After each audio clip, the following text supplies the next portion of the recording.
La toute première rencontre, c'est sur une plage du sud de la France, pas très loin d'ici, à Antibes. Mes parents, ma mère m'emmenait là-bas tous les étés.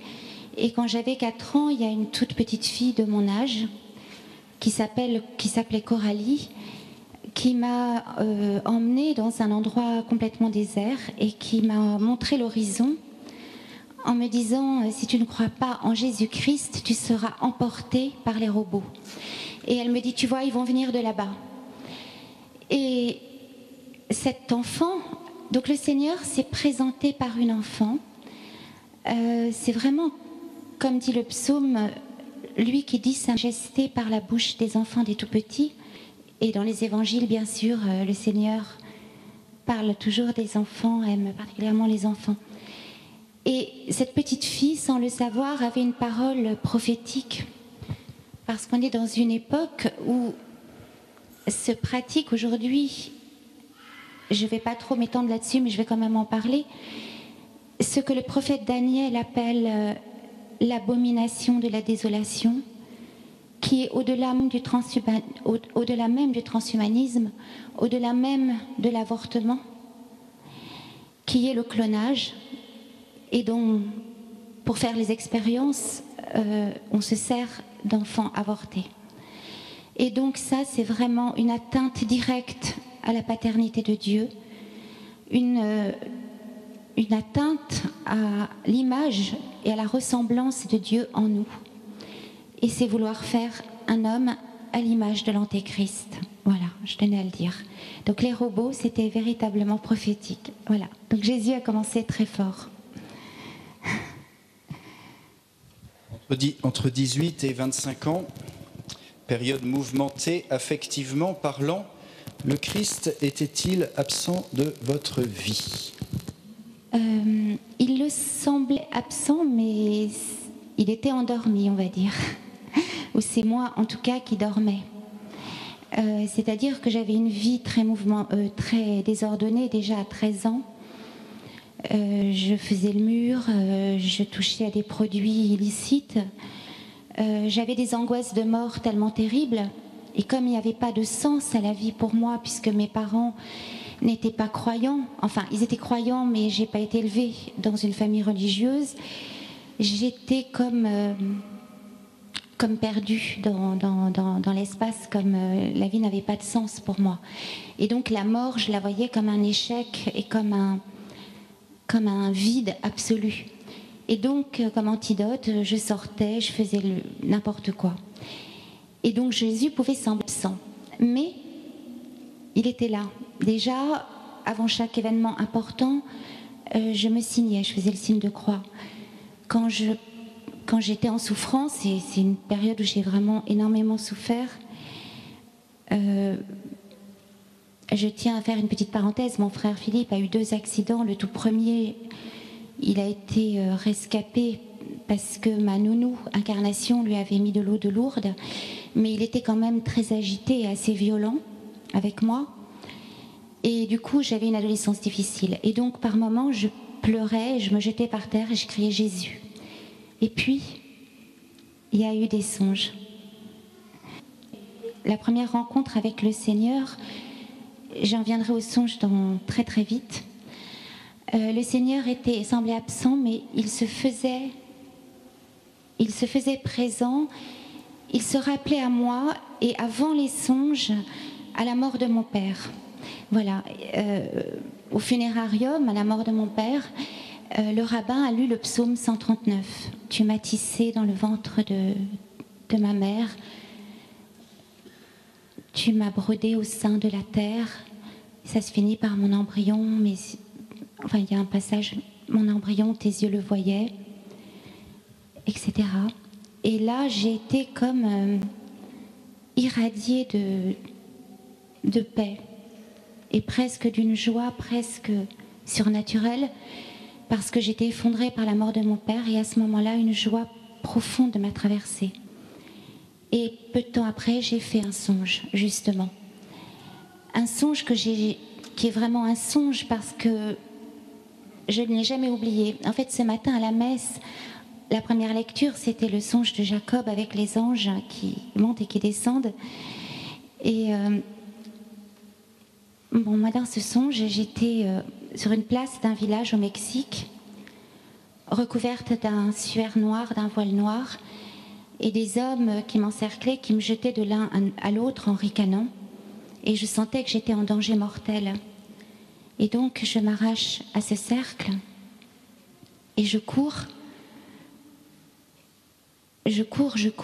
pour échapper à la mort, en fait.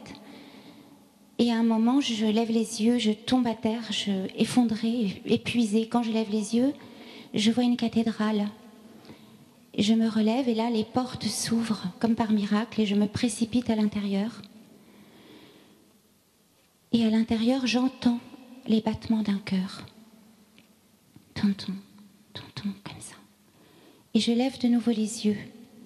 Et là, je vois un Christ gigantesque, un crucifix qui, du sol jusqu'aux ogives, en fait, avec le Christ, les bras ouverts, toujours les battements du cœur. Et ses yeux s'ouvrent et il me dit: que ton cœur de pierre devienne un cœur de chair. Et ses deux mains se détachent de la croix, se mettent face à moi. Et toujours les battements de son cœur qui s'amplifient de plus en plus. J'avais un peu l'impression que les battements que cette cathédrale était un corps dans lequel battait ce cœur, comme si j'étais dans un ventre maternel, en fait, je ne sais pas. Et les mains étaient transpercées. Et de ces deux mains transpercées sont sorties deux épées qui ont traversé toute la nef et qui ont transpercé mon cœur. Et là, je me suis réveillée dans une crainte et dans un amour que j'ai jamais pu oublier. Et cet amour était tellement ne ressemblant à aucun amour humain, les dépassant tous, les submergeant tous en fait, que toujours après ce rêve je rechercherai quelque chose de l'ordre de cet amour et jamais je ne le trouverai, en tout cas avec des créatures. Et donc ce rêve, dès mon réveil, je l'ai noté sur ce que j'avais sous la main, des bouts de papier qui traînaient là, et voilà. Et je ne l'ai jamais oublié, je me disais: pourquoi moi ? J'ai une vie décousue, je suis avec un type qui picole. Toutes les nuits, je l'attends, je ne sais pas quand il va rentrer, c'est du n'importe quoi. Je ne suis pas d'une famille catholique, je ne vais pas dans des églises. Pourquoi moi ? Voilà. Il fait chaud. Alors, justement, je prends la page 149 de votre livre. Malgré ce songe où vous aviez entreaperçu cet amour infini du Christ, vous dites: voilà, je voulais tellement être aimé, j'aurais fait n'importe quoi pour ça, jusqu'à perdre ma peau, mon âme, mon cœur, s'il n'était pas venu me repêcher dans ses filets. Et aussi, j'ai attendu en vain le prince charmant. Alors, vous aviez soif d'amour, mais vous n'arriviez pas à le trouver. Forcément, je demandais la lune. C'est-à-dire que je demandais, j'essayais de... Bon, après ce rêve, il y a eu la mort de ma mère, et là, je suis descendue encore plus bas, dans le désordre et dans une forme de chaos. J'avais une vie désordonnée, mais après la mort de ma mère, qui a suivi de peu celle de mon père, et donc après ce rêve, ma deuxième maison, c'était un bar à la Bastille, où effectivement à ce moment-là, j'attendais le grand amour que je ne trouvais pas. Je sortais toutes les nuits, voilà. Et je buvais pas mal, rien de bien méchant en fait, hein, mais une instabilité vraiment chronique. Et j'attendais cet amour et j'aimais beaucoup le mot allemand qui dit Sehnsucht, qui veut dire une nostalgie de ce qu'on ne connaît pas encore. C'est-à-dire que je sentais que quelque chose allait arriver parce que j'étais dans un tel état comme dans un goulot, le goulot d'une bouteille où je n'en pouvais plus et où je sentais que ce que j'attendais, ce que je cherchais n'était pas de ce monde. Je me disais, il va se passer quelque chose. Et ce qui est arrivé... Alors justement, vous rencontrez un homme qui devient un grand amour et qui se prépare au catéchuménat. à l'église Saint-Gervais. Vous réalisez qu'à travers le visage d'Indar, Indar, vous cherchez celui de Jésus, et puis cet homme vous quitte. Alors et Jésus vous dit dans votre cœur, par cet homme, je t'ai cueilli. Oui, alors en fait, est-ce que je peux reprendre un petit peu en arrière quand Indar arrive? Ouais, je vais faire très vite. Donc dans ce fameux bar, en fait, une nuit après être sortie toute la nuit, je rentre chez moi à l'aube et écœurée, je me dis j'en peux plus, je ne veux pas un rabbin au-dessus de ma tête, dans mon cercueil, je veux un prêtre. Je veux un prêtre parce que je sens que seul le prêtre pourra me mener des rives vers la rive éternelle.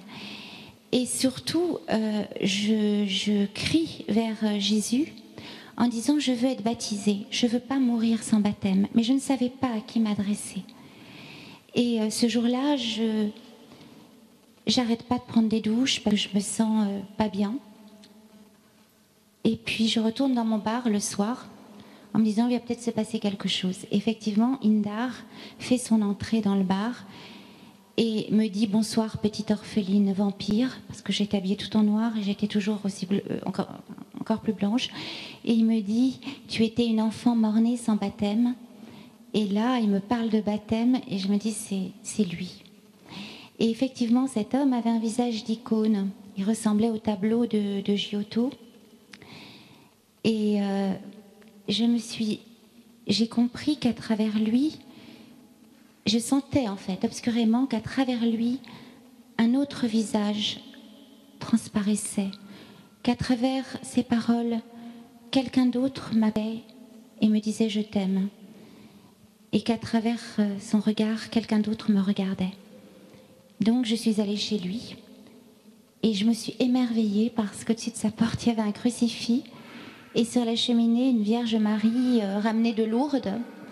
Et pour moi, c'était comme si j'étais en famille. Je ne peux pas vous expliquer pourquoi, mais j'avais la sensation que le crucifix, parce que cet enfant m'avait offert un crucifix quand j'étais petite fille, que j'avais toujours gardé, que j'avais perdu après la mort de mon père. Donc j'avais vraiment une impression que à travers cette histoire, quelque chose se jouait de beaucoup plus profond et de fatal, dans le sens d'un chemin sans retour en arrière, je vais dire. Donc cet homme prépare son catéchuménat et un matin, il me dit ma chérie, je vais t'emmener dans un endroit très particulier. C'est une église avec des moines. Bon, tu verras. Donc on y va un dimanche matin, c'était la fin de la messe. Et j'étais émerveillée parce qu'il y avait un Christ en croix, un calvaire dès l'entrée de l'église. Et là, j'ai compris que j'étais arrivée au port de mon désir. Et vous savez, il y a un psaume qui dit « Même le passereau s'est trouvé un nid, et l'hirondelle pour son petit. Tes parvis, Yahvé Sabaoth, mon roi et mon Dieu. Enfin, j'aime la beauté de ta maison, etc. » J'avais l'impression vraiment que j'étais arrivée au port. Et là, une sœur s'approche de moi, d'un pas martial, avec une frange grise. J'apprendrai qu'elle s'appelle Sœur Catherine et elle me dit « Est-ce que tu es baptisée ?» Et là, j'ai fait « Non, mais j'aimerais bien. » Ça a été un cri du cœur. Et puis après, je lui dis « Oui, mais vous savez, ça va peut-être faire bizarre parce que je m'appelle Véronique Lévy et j'ai peur que ça fasse un peu schizophrénique. » Mais qu'est-ce que ça a de drôle? Le Seigneur était juif, tu sais. Voilà, donc, et Marie et les apôtres. Okay. Et puis, donc, je me suis inscrite. Elle me dit, il faut que tu t'inscrives au catéchuménat. Et elle me donne rendez-vous une semaine plus tard. Enfin, quelques temps plus tard. Et entre-temps, effectivement, Indar me quitte parce qu'il y avait eu... déjà, ça n'allait pas très bien. Voilà. Et donc, je suis effondrée après cette rupture. Alors, c'est là que vous rencontrez Pierre-Marie Delfieux en personne, le fondateur des fraternités monastiques de Jérusalem. Pouvez-vous juste nous dire comment ça s'est passé? Et en même temps, nous parlons de le sens. Vous avez parlé de votre prénom, Véronique. Voilà, et cela vous bouleverse d'en saisir le sens. Voilà. Alors, c'est vrai qu'après cette rupture, donc, je ne dormais plus, je ne mangeais plus. J'avais envie de mourir. Mais je me suis rappelé la sœur, et la seule chose qui m'a donné envie de me lever dès l'aube pour aller au Laude, c'était la promesse de ce rendez-vous avec cette sœur et du baptême. Donc je me lève et j'arrive dans l'église. Je m'étais trompée de jour. Et j'arrive... je me blottis derrière les sœurs pour les Laudes et je me rends après que je me suis trompée de jour parce que j'errais comme une âme en peine dans l'église et la sœur Catherine ne venait pas. Et à sa place, c'est le père Pierre-Marie Delfieux. Enfin, je vois un vieux moine qui s'approche avec des yeux pétillants. C'est le père Pierre-Marie. Et il m'emmène dans la sacristie et il me dit « Qui cherches-tu » Donc je lui explique. Et il me dit « Pourquoi pleures-tu » Je lui dis que je sors d'une rupture et que j'ai plus mes parents et que je vois plus mes frères. Enfin, total, et je pleurais. Et là, il me dit « Mais même si ton père et ta mère t'abandonnent, le Seigneur ne t'abandonnera pas. » Et puis il me dit « Véronique de Jésus, tu as répondu à l'appel brûlant du Seigneur. » Et là, le mot Véronique, le prénom Véronique, je l'entends pour la première fois. Parce que petite fille, on m'appelait Vérouchka, et à la Bastille, j'avais une amie transsexuelle qui m'avait baptisée Vérouchka aussi. Et du coup, Véronique, on ne me le disait plus. Et là, Pierre-Marie m'appelle Véronique. Et il m'explique le sens de ce prénom.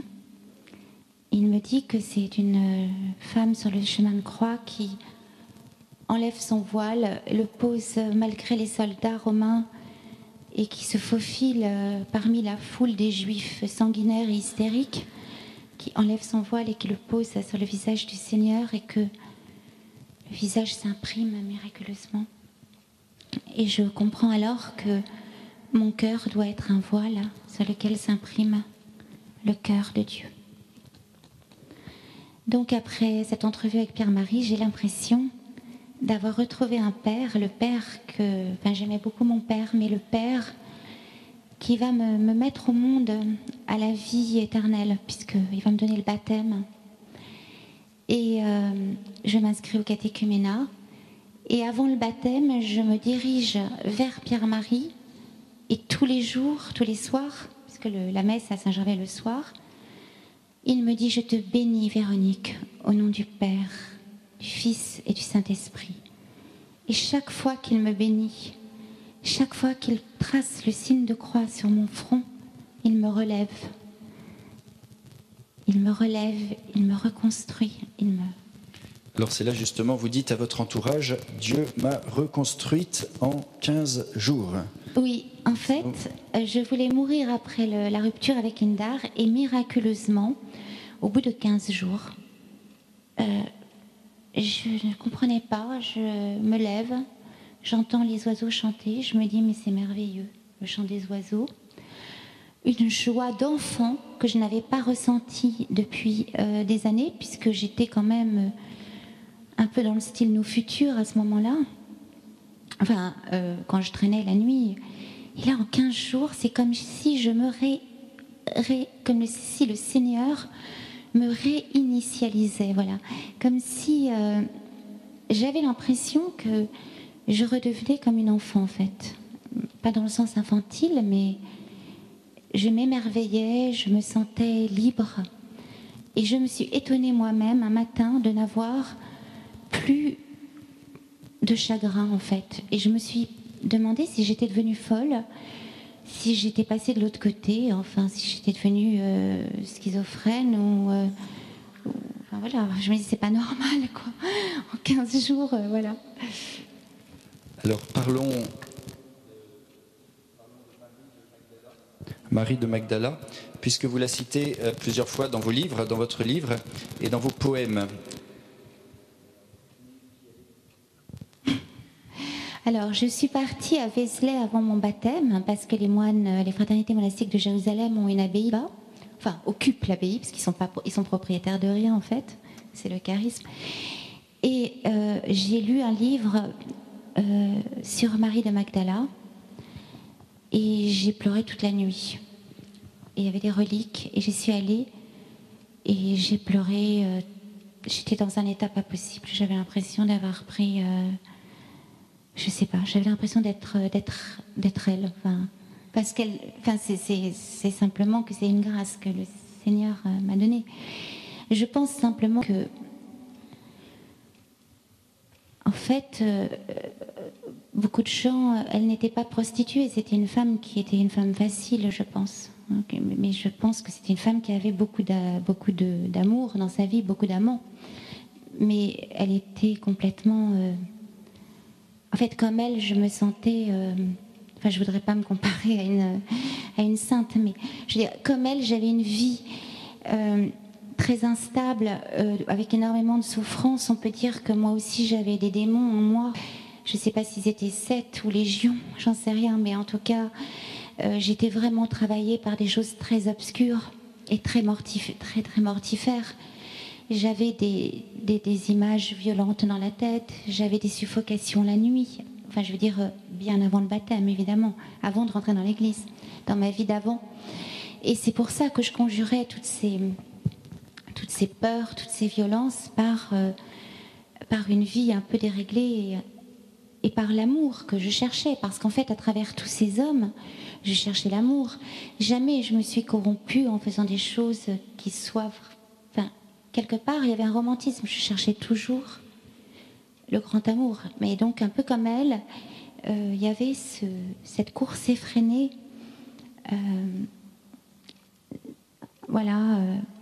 à l'amour pour... Je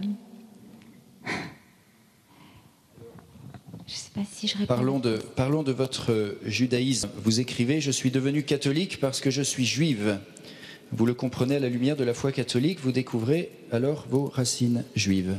Oui, enfin, en fait, j'ai l'impression que j'ai toujours été chrétienne, parce que, en fait, pour moi, il n'y a pas de rupture avec le véritable judaïsme. En fait, je fais la différence entre le judaïsme de la première alliance, le judaïsme des prophètes, le judaïsme des apôtres, le judaïsme du vieillard Siméon, de tout ce peuple qui, pendant des millénaires, attendait le libérateur d'Israël, qui est le peuple de Dieu, qu'est aujourd'hui l'Église. Israël, aujourd'hui, c'est l'Église, le second Israël.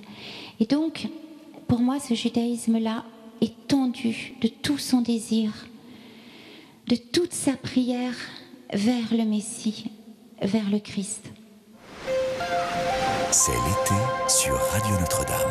Fin de la première partie de cet enseignement. Les sessions d'été reviennent dans un tout petit instant après un peu de musique. On écoute le Laudate Nomen Eius Jubilate Deo du psaume 99 de Michel Richard de Lalande.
Session d'été.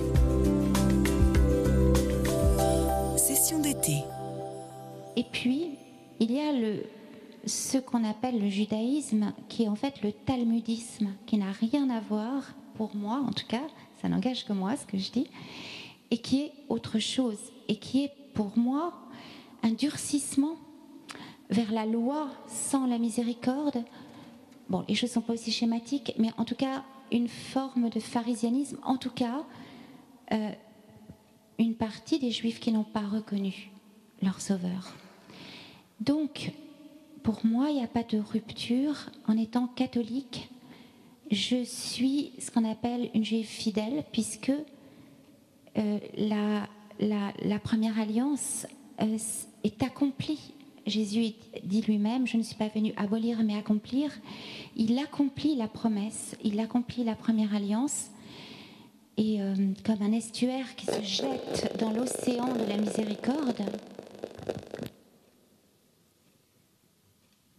c'est comme la première alliance est l'estuaire qui se jette dans l'océan des évangiles, dans l'océan de la miséricorde du Christ. Et bon, vous le savez tous comme moi, dès le proto-évangile, Jésus est annoncé à Abraham, à Jacob, c'est évident par quelqu'un de ta descendance, enfin bref, il faut... Bon, voilà.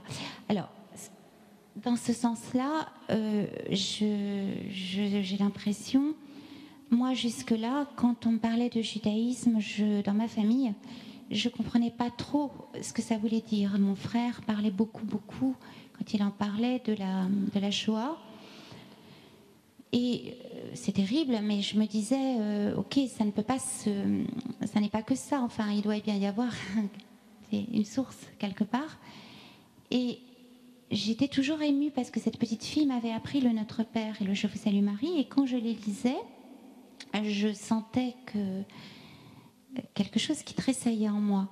Et quand j'ai entendu les psaumes à Saint-Gervais, tout s'est remis en place, tout s'est ordonné, tout s'est récapitulé, tout s'est unifié en moi, dans ma féminité blessée, mais dans mon identité profonde et dans mes origines, puisque mon frère me disait « Tu appartiens à une des 12 tribus et tu as jeté ton héritage aux orties », eh bien je lui ai dit « Non, ça n'est pas moi qui ai jeté mon héritage aux orties en devenant catholique. Au contraire, j'ai retrouvé, je suis revenue à la source, j'ai remonté voilà, je suis revenue à la source et j'ai repris la ligne juste, la bonne trajectoire.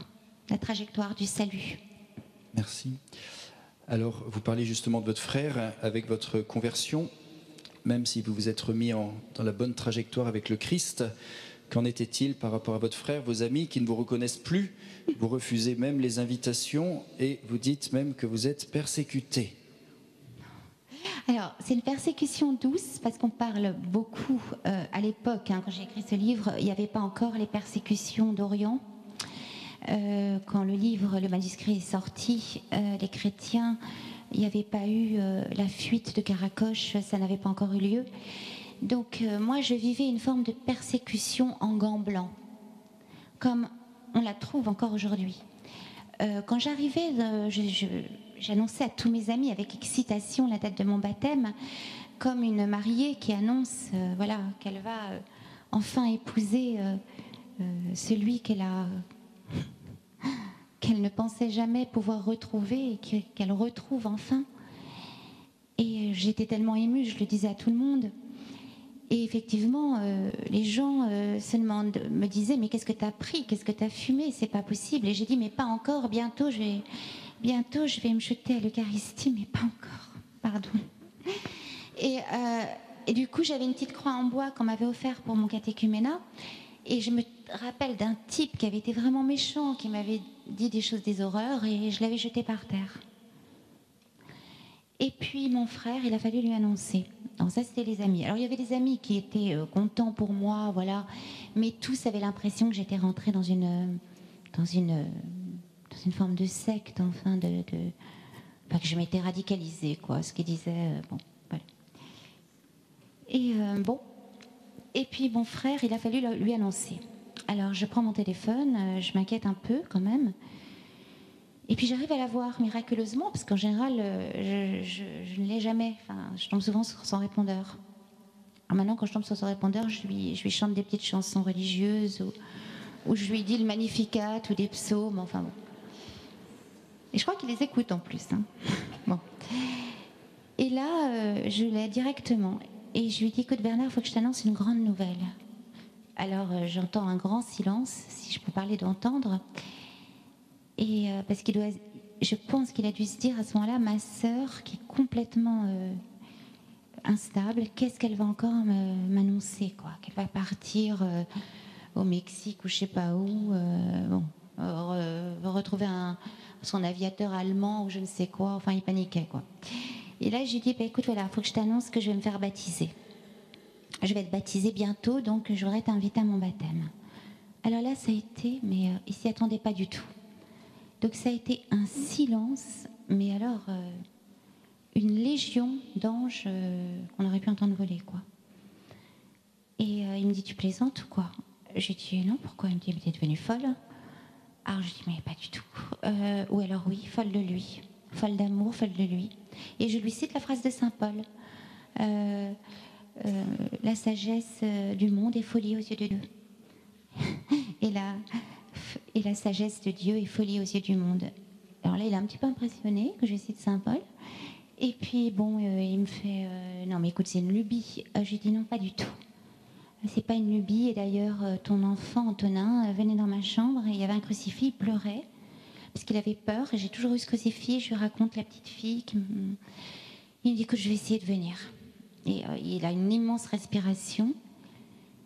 Et il me dira, quelque temps plus tard, qu'il a halluciné parce qu'à cette époque, il courait le monde entier pour trouver des œuvres avec des Véroniques. Parce qu'il fut organisé une exposition à Saint-Paul-de-Vence, à la Fondation MAG, sur l'image dans le christianisme, dans les religions. Et il s'émerveillait du fait que l'image, le diabolique qu'elle était dans le judaïsme et dans le christianisme des premiers temps, je crois, était devenue sainte grâce à la représentation de Véronique, justement. Parce que la première image, c'est cette Véronique, le visage du Christ qui s'imprime sur le voile.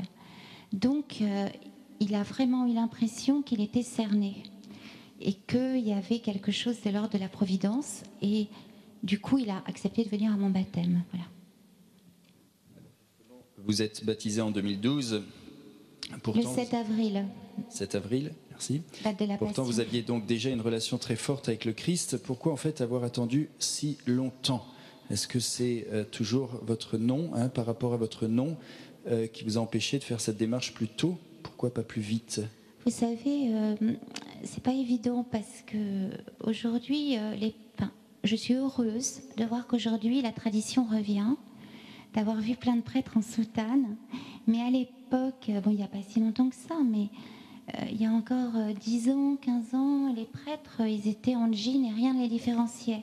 Et donc, c'était moins facile de faire la démarche de dire je vais être baptisée parce que il fallait se déplacer, je ne savais pas où aller. Et puis, je l'ai évoqué tout à l'heure. Bon, mon nom, oui, effectivement. Je me souviens maintenant, et je l'ai dit à mon frère, qu'adolescente, je lui avais déjà dit « Bernard, je vais te baptiser un jour ». Et il m'avait répondu à l'époque, et il m'a toujours dit que c'était pas vrai, mais je sais que c'est vrai. Il m'avait répondu « Mais tu veux être comme ces petites juives de Sarcelles qui renient leur religion ?» Je lui ai dit « Mais enfin, je vois pas comment je pourrais renier ma religion puisque mon nom est juif. Donc de toute façon, même si j'étais baptisée catholique, je garde mon nom. Donc voilà. » Et en fait, non, je pense que c'était véritablement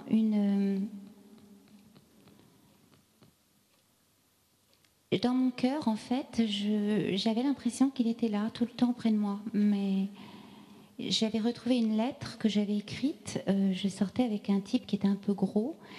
Et je lui avais écrit une lettre. Et en fait, dans cette lettre, je m'adressais au Seigneur. Puisque à un moment, je disais le visage du Christ à travers un vitrail éteint.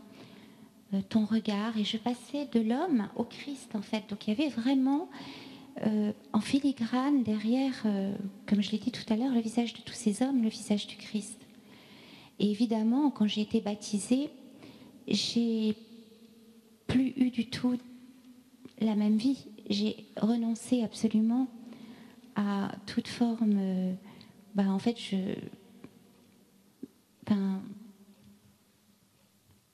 mon corps est pour le Seigneur et le Seigneur est pour le corps, comme dit le psaume. Voilà. C'est-à-dire que quand Indar est revenu me chercher dans l'église, je lui ai dit non. Voilà, je dis non, maintenant c'est le Seigneur. Alors évidemment, le mariage est un sacrement et je pense que la plus belle image, l'icône de la Trinité, c'est l'amour entre un homme et une femme et avec le fruit qu'est l'enfant. Mais il y a des appels différents et moi j'ai senti que je ne pouvais pas aimer à la fois un homme et j'avais vraiment envie d'être tout entière, d'aimer le... En fait, je n'avais pas le choix, c'est comme ça. Je ne pouvais plus...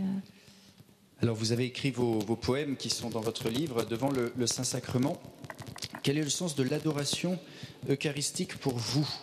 Et une autre question, à quel moment Marie apparaît-elle dans votre vie? Les deux sont liés.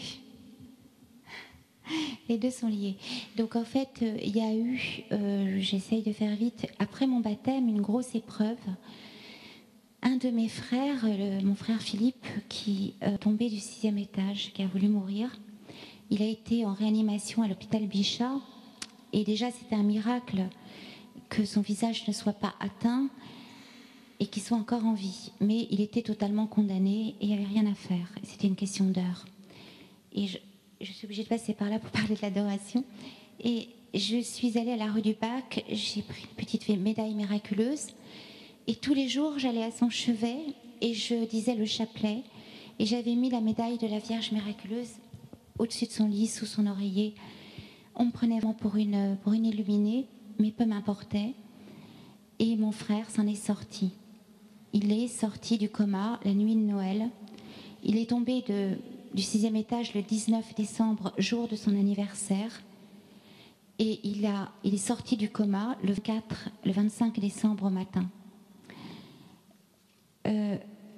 C'était toujours pas gagné après sa sortie du coma, mais petit à petit, il s'en est complètement sorti. Et aujourd'hui, il est sauvé.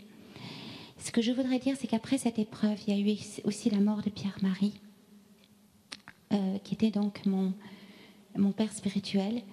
Et donc, il y a eu une forme d'effondrement où j'ai demandé à Dieu pourquoi. Merci pour mon frère, bien sûr. Ça, c'est de toute façon, à chaque seconde. Mais pour Pierre-Marie, pourquoi? Et j'étais quand même épuisée. Et surtout, à ce moment-là, j'ai contracté un problème au poumon pendant la maladie de mon frère. J'allais le voir parce qu'il neigeait, en fait. Il est tombé en décembre. Mais jusqu'en février, il était en réanimation. Il neigeait en février. Je prenais le train de banlieue pour aller à Louvciennes et il neigeait. Et j'ai attrapé, à un moment, j'ai craché du sang. Bon, rien de grave, mais... Et puis problème au poumon. Et donc, du coup, j'étais vraiment exténuée.